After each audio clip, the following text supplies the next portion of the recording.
Hi, I'm Paul J. Welcome to the Analysis.news. As I record this, uh, Prince Andrew has been arrested for information that came out in the Epstein files. In fact, the arrest doesn't seem to be based on his pedophilia and involvement in Epstein's sexual network with young girls. It seems to be another form of corruption, passing on secret financial information to Epstein, but I guess it's all part of this same scandal. But we're not going to dig into the Epstein files here. It's more about the Epstein files as a window into the elite culture, or at least much of the elite's culture. I got to know Gore Vidal pretty well before he died, and I interviewed him many times. And he said, you have to know, I can't do his voice properly, but he said, the elites have no morality. They are completely amoral. And most people just don't understand it. Of course, Vidal understood it because he came from those elites and he was pretty amoral himself, frankly. But the question I'm asking here, in an age where nuclear weapons are now in a completely unmitigated arms race, with really no arms limitation treaties in place at all, and not that just a nuclear arms race, but an AI nuclear arms race. Are we going to trust the fate of humanity to the people named in the Epstein files? Apparently it's hundreds, and many of them are CEOs of major corporations, serious politicians, a current president, a former president. This stratum, which is completely drunk, rolling in enormous amounts of wealth, and many, not all, I guess, but many obsessed with sexuality and buying yachts. Are we trusting the fate of humanity to these people? Okay, we'll be back in just a few seconds to talk about where we're at in terms of nuclear weapons and what the threat looks like today. So be back in just a few seconds.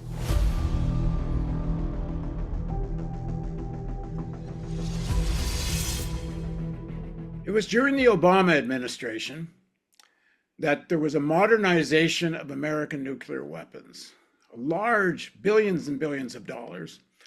It was partly an exchange, we're told, for the Republicans to support an arms limitation treaty, except they kind of didn't really, but Obama got it through anyway. That set off a whole new arms race. And it gave rise to the Sentinel missile, which is a new ICBM, and eventually what we have now, the Golden Dome, which is Trump's pet project. So now joining us to talk about where we're at in terms of this modernization and what we can do to reduce the risk of nuclear war is Matt Korda. He works with the Federation of American Scientists, and he's also a consultant on our film, How to Stop a Nuclear War. Thanks for joining us, Matt. Thanks so much for having me. So I hope you didn't mind my connection of the Prince Andrew to Epstein. I don't know if that, but anyway, I think it's actually, there's something there. But anyway, let's focus on what's going on. You do a lot of work keeping track of what's going on in terms of the modernization, not just American nuclear weapons, but Russian and Chinese. But let's focus on the US right now. And where are things at, and what should people be demanding? Let's say we can sort of end our conversation. What would reduce the risk of nuclear war? But start with where we're at in the arms race. Yeah, so one thing that I'll preface with, just because also you mentioned it in your introduction about sort of the nature of the leaders that are involved in nuclear decision making. Something that's really important to recognize right now is that out of the 9 countries that have nuclear weapons, the vast majority of them are operating in authoritarian systems right now. And I include the United States in that. This is a spectrum. Obviously, there's some countries, it sort of manifests differently. But in terms of the people that are empowered to make decisions about what kinds of nuclear weapons to develop, how to deploy them, when to use them, um, there's a level of sort of information sharing that is done by yes men and people who sort of are working towards what they think a decision maker wants to hear. And that is like a very that is something that is characteristic of a lot of authoritarian systems. Just let And me jump that in. makes The me, yeah, historian Gary Wills made an interesting point it starts with the U.S. Manhattan Project. It's based on so much secrecy. yeah. It gives rise to a culture of lack of debate, lack of discussion, and that's what we have now. Like there's a complete taboo about even talking about where things are at with nuclear weapons. Yeah. And so when we sort of put this in the US context in the present day, there is a lot about the US modernization program that we do not know because it is shrouded in secrecy. So for example, there are entire budgets of certain big ticket weapon systems that are classified.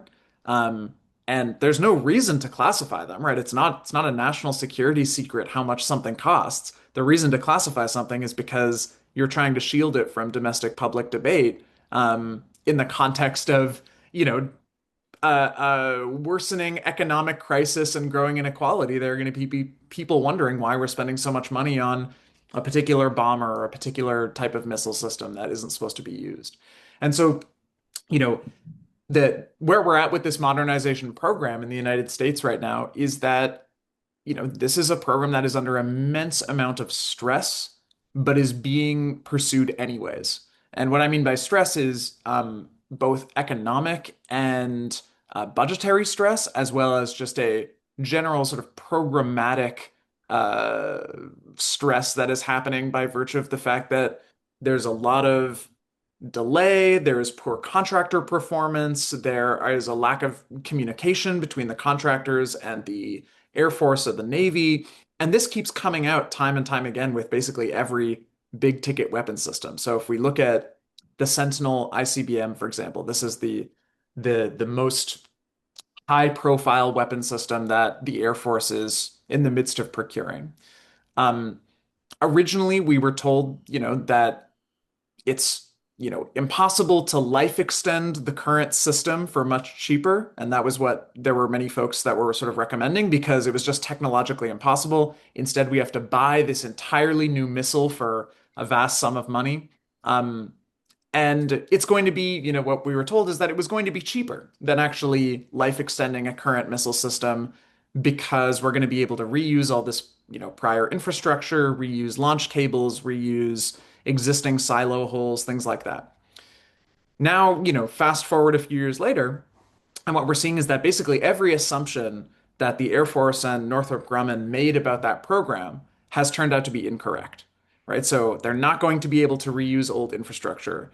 They're not going to be able to reuse the same cabling. They have to dig new holes. There's a law called the Nunn-McCurdy Act, which is designed to um, ensure that big ticket procurement items are kept within budget and within their originally planned timelines. The Sentinel ICBM has gone way above its initially designed limits, and it has triggered a breach of this act, which means that there's all this new scrutiny that's supposed to be put on it. But what's happened is that, the Department of Defense has basically said, okay, we've breached this act, right? Because the program is so behind schedule and so over budget, but we're just gonna sort of green light it anyways, right? Like there is not a real interest in pausing the program, scrutinizing the program. It is like things just sort of continue based on inertia and status I quo. think it's important too that as much as we're going to talk about the Trump administration and how much they've increased all of these budgets, it was actually under Biden that this act was triggered. There was supposed to be congressional hearings about which are triggered under the act. And Austin, the Secretary of Defense, went ahead and signed the go ahead anyway, even though they hadn't had the hearings. Yeah, there is really not a ton of daylight between Democratic and Republican administrations on in the context of nuclear weapons. When you look at the Obama administration and then the first Trump, then Biden, and then second Trump administration, there's a lot more continuity than there is change with regards to nuclear policy. There's a few small tweaks around the edges, and we can talk about, what those look like. But on the whole, there is a real sense of progression continuing on from Obama and this current iteration of the modernization program to the present day. Now, Uh, there's been some focus in the reporting, not a lot, on the costs overrun and such. But the fundamental question is, why ICBMs anyway? Tell us the story. Like people like Ellsberg, I interviewed recently Sam Nunn, the hmm. centrist insider. I mean, they actually think the ICBMs, the whole program, whether it's existing or Sentinels, are in itself actually extremely dangerous. Yeah, so when we think about why the United States has ICBMs in its current form, the story that we are told and the rhetoric that we often hear from leaders in the Air Force or in DoD is that the United States has this nuclear triad, these three legs of the triad, air, land, and sea, and they each have their own sort of unique qualities, right? That the submarines are invulnerable because they're very, stealthy and secretive. The bombers are flexible and you can recall them and you can use them for signaling. And the ICBMs shoot the fastest, basically. And so they're on alert, all the time and can hit their targets quicker than anyone else. There is a lot baked into that sort of story that it makes it seem very clean. It makes it seem like this is a posture that the United States has always had and always needs to have.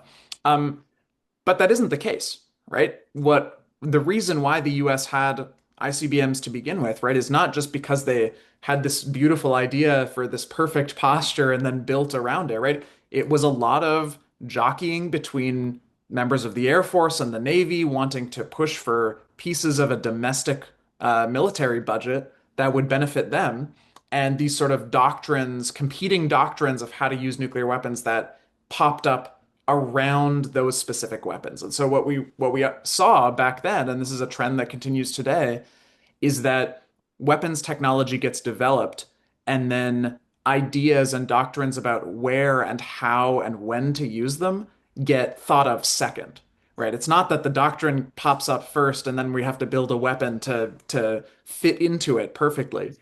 It's typically the other way around. And that was certainly the case with the ICBMs. And when we think about, when we fast forward to today and have real questions about why are we sinking hundreds of billions of dollars into an ICBM program that is frankly very, very much feels like a legacy of the Cold War. The reason why the US is doing this, there's a few reasons. One is there's a tremendous amount of lobbying power that these corporations that are building the ICBMs have on Congress and on the executive branch to sort of push for it to be built. That is something that is, baked into the US, procurement Tell complex. people what the ICBM caucus is. Yes, the ICBM caucus, there is a group of representatives, senators in the United States Congress who um, they are typically represent states that host intercontinental ballistic missiles in their states. So in states like Montana, Wyoming, sometimes Nebraska, Colorado, North Dakota. Um, and they work together, right? Just like any caucus in Congress, they work together on legislation that protects their interests, right? And in this particular realm, it's to ensure that ICBMs, continue to be a mainstay of the U.S. nuclear deterrent, and that legislation isn't taken to try and reduce the number of ICBMs or to close a base or to do anything like that. Um, because of the way that campaign finance laws work in the United States, there is often a lot of interaction between major companies that are involved in building ICBMs and election campaigns for Congress and the Air Force and things like that. And so there's just kind of this like big revolving door that tends to happen. Um, but something that's important to recognize too is that the reason why we have ICBMs, like yes, there is absolutely like a lot of lobbying power that and a lot of money that goes into this, and that's kind of the case with every major military procurement program that happens. But ICBMs are kind of funny because they exist because of the uniqueness of the US nuclear doctrine in pursuing what's called damage limitation. And the idea behind damage limitation is, in the context of a nuclear war, you want to be able to hit as many things as you can that will then limit the amount of damage that comes back to you. So in that sense, you need to size your nuclear force to some extent in relation to other countries' nuclear forces. This has been how the US has done nuclear deterrence for many, many decades. Um, but that's not how every country does nuclear deterrence, right? There are some countries that think about their deterrent in different ways, where they say, okay, um, you know, we don't need to be trying to limit as much damage coming back to us as possible. We just need to be able to credibly threaten another country with a small number of nuclear weapons, because that should be enough to deter them from attacking us. And so that's when you have countries like, um, what China used to be, right? Where China would have a very small number of nuclear weapons, and they said it doesn't make any sense for us to spend more money on nukes because um, it's a waste of money, and our deterrent is credible enough that we don't need to have thousands. But the United States has never thought like that, right? The United States for decades and decades throughout the Cold War has always been about trying to limit damage that comes back to it, and as a result, it feels that it needs these But ICBMs. let me put But this in other words, because if mm, I'm right, that only works as a first strike strategy. It doesn't mean anything as a second strike, because if the what's coming at you is already coming at you, yeah, if it's a full strike. So this whole theory is just nuts because it's based around operating at the exact outset of a conflict, basically, like hitting things very, very, very quickly. so it's based But on launch on warning, yeah, really. But the yeah, stupidity of launch on warning is you don't know whether what's coming at you is real. We've had instances where it's been radar bouncing off the moon, it's been yeah. geese. Now you introduce AI and the possibilities of hallucination and analyzing sensor and satellite information. And you don't know if what you think is an attack until it lands. Yeah. But the point of it is, you can't stop it anyway.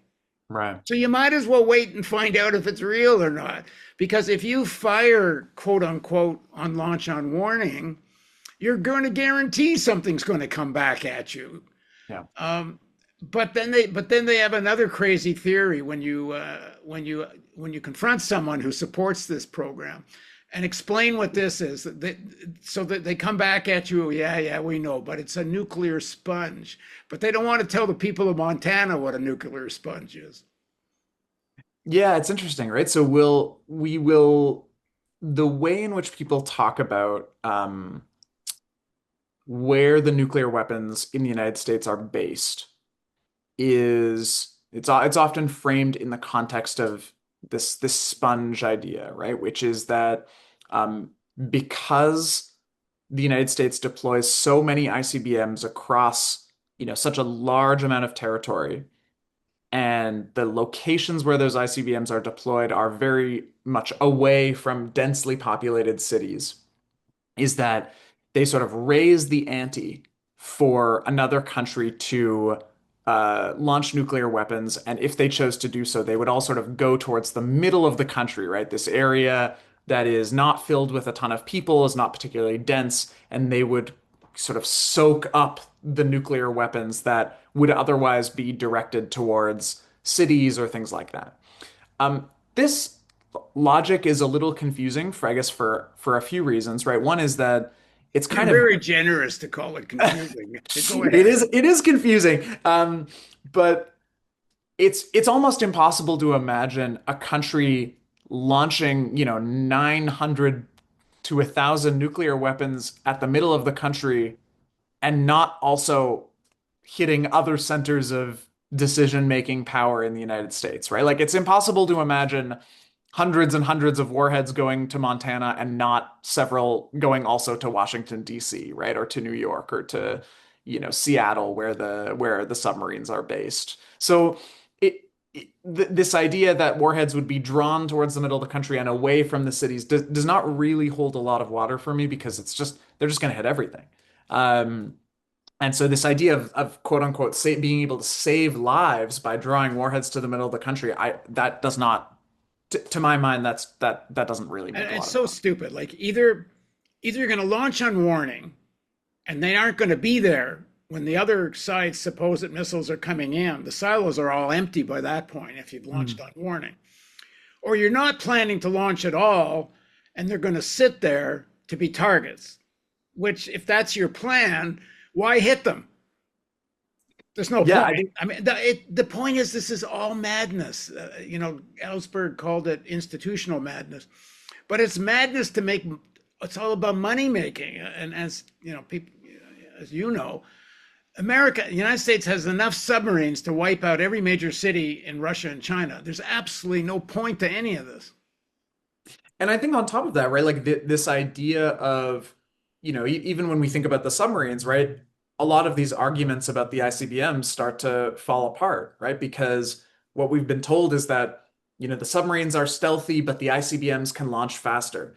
There have been a bunch of studies done, including government-sponsored studies, that indicate submarines can actually launch just as quickly as ICBMs, right? Assuming that command and control is stable, right? And submarines are much closer to their targets, right? So even if you want to take them at the logic of, you need to be able to launch quickly, submarines can probably get you a warhead on your target faster than ICBMs. And so like some of even the logic about like what, quote unquote why we have ICBMs and the perceived need to have them doesn't tend to hold up under a lot of scrutiny.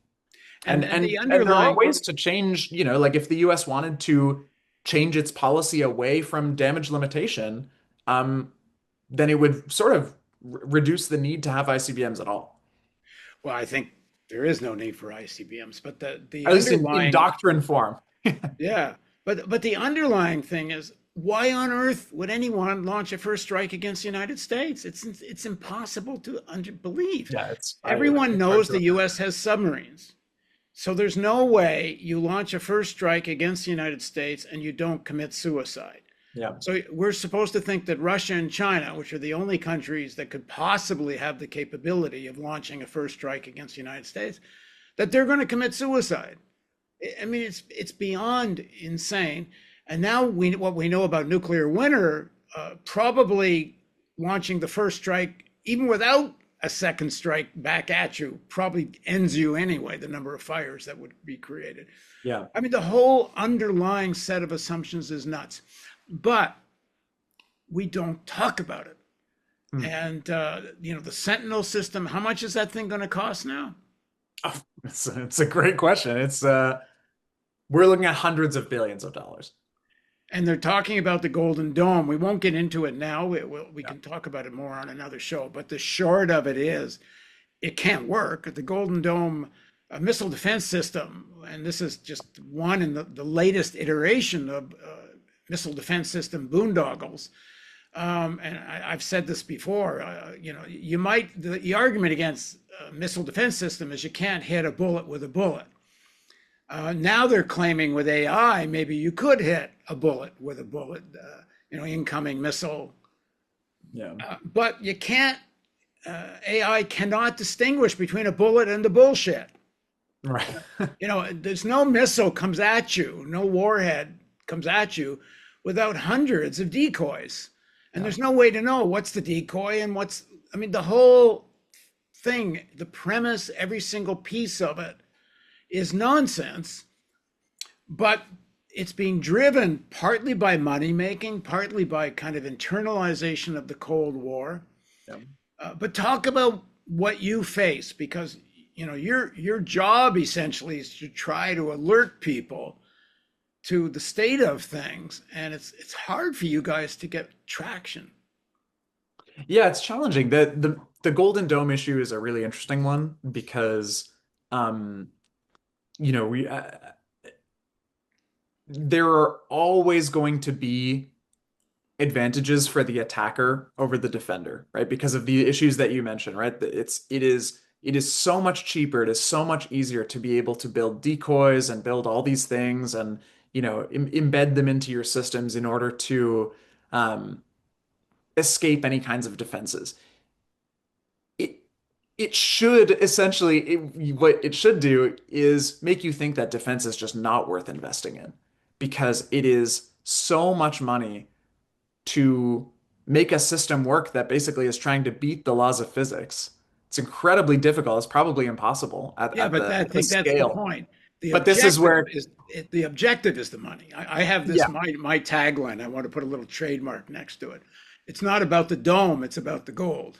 yeah, yeah, which I think completely makes sense, right? I think like it's clear also that given the sort of the outlines of what they're trying to pitch as Golden Dome, it ranges from things that are theoretically very possible on a very small level to like the most fantastical ideas that are just impossible to put in place. But it's by having such a wide aperture, it's basically allowing everyone to line up and sort of line their pockets and figure out ways to pitch the government on things that I don't think are ever going to happen, right? So it's a, and in the meantime, I think a big challenge is that, you know, how do you then convince countries like Russia and China, which the US ostensibly is saying it wants to engage them in arms control? How do you convince them to come to the table when at the same time you're building a system that's specifically designed to negate their nuclear deterrence? And even though we know that Golden Dome in its most ambitious form is not going to happen, and probably Russia and China know that it's also not going to happen. But like, you know, what is anyone supposed to take away from this? Like, what incentive is there for them to come to the table, um, if if the U.S. is not planning on, you know, if the U.S. is planning on sort of continuing with this idea of trying to be able to shoot down every missile that comes from Russia or China, which I don't Well, think is. I think because Russia and China understand what the real objective here is. Hmm. As much as the previous systems, and you know, when our film comes out, you'll see the SAGE system, the Right. BMU system, even SDI. But the real objective of Golden Dome, I think, and I'm certainly not the only one, has nothing to do with missile defense. It has to do with the weaponization of space. And it Hmm. has to do with being able to fire weapons from space down to Earth. And that, if you can dominate that sphere, then it gives you an advantage. The Yeah. truth of it is, once that unfolds, then of course the Russian and Chinese have to do the same thing, and we just Yeah, enter of course. another boondoggle arms race. Yeah. But I think the key to understanding of this is the objective is the arms race. Yeah. That's the objective. Yeah. And I think we see that from all countries, right? Like you know, to just because the US is building or is wants to build this golden dome, which I think is not, you know, is going to cause more problems than it is trying to solve. You have to have arms control partners in wanting to come to the table, and I don't think Russia and China want to do that either, right? Like you were seeing Russia's engagement on arms control is like um not in good faith at all, right? And so like they are not a helpful partner here. But And the US they're is not not being, because the United States isn't a helpful partner either. yeah, I think there are no heroes in the nuclear arms control environment You right know, when now. I interviewed Sam Nunn just a few weeks ago, and he made an interesting point to me. He said the arms limitation treaty negotiations, which are not happening now, Mhm. he says in some ways the treaty isn't the most important part of it. It's the fact that they're sitting down regularly and talking to each Yeah. other. You know, they humanize each other. They realize they both are concerned about not committing suicide. It creates channels to reduce miscalculation and accidents. And he says, you know, these guys aren't even talking to each other now. Yeah. And that goes back to the fact that the bloody media in the U.S. and Canada, you know, we're both in Canada right now. Yeah. We both go back and forth all the time. You know, the media doesn't talk about any of this stuff, and even though there is nothing more threatening to humanity than this uncontrolled arms race. I mean, just to finish off, I know you have to go, but where are we right now in terms of, is there anything being done to reduce accidents, miscalculation, misunderstanding? Yeah, so there's really interesting work that is being done, I think, at the NGO level to try and sort of interrogate these problems a bit, right? So there are organizations that are experimenting with how to expand, for example, like a crisis communications hotline between all the nuclear armed states. Like that kind of thing, I think is really welcome. Of course, then you have to have states that actually are interested in communicating during crises. Um, There's organizations that work on trying to put together track 2 dialogues or track 1.5 dialogues between countries, American researchers and Chinese researchers, right? Just to try and circulate ideas back and forth. I think those kinds of things can be really helpful. What we do is, we primarily focus on transparency. And so we try and provide sort of a common understanding of how many nuclear weapons are in the world, which country has them, which countries have them, where they're deployed, that sort of thing. I think that kind of work can be helpful to try and at least give countries sort of a common ground to start negotiations and engage with each other without revealing classified information. The problem is there's only so much that you can do as outsiders if countries are not actually interested in engaging with each other on a real level. And so, I think at the moment, um, we're all sort of trying to lay the groundwork for when the policy window opens back up and when political will, actually takes over and countries start seeing the value in pursuing negotiations. But right now, that there is sort of a limit to what we can do to try and reduce risk, Yeah, well, because we're not in government. we really need an anti-nuclear war, an anti-nuclear weapons movement again, Yeah. like there was in the early 80s. It's critical. And I think people need to understand this. The whole rationale for the nuclear weapons arsenal, the whole protocol, everything is based on you have to demonize the enemy and you have to sell a worst case scenario. The worst case is the other side's going to launch first. If you can't sell that to Congress, to the American people, if that isn't the underlying kind of assumption of the whole structure, then you can't sell all these new weapons systems. So you have to keep hammering the other side's unreasonable. We don't have a partner to negotiate with. And of course, Russia has its own military industrial complex. Yeah, China has exactly. now its own military Yep. industrial complex. They all profit from worst case scenario con job.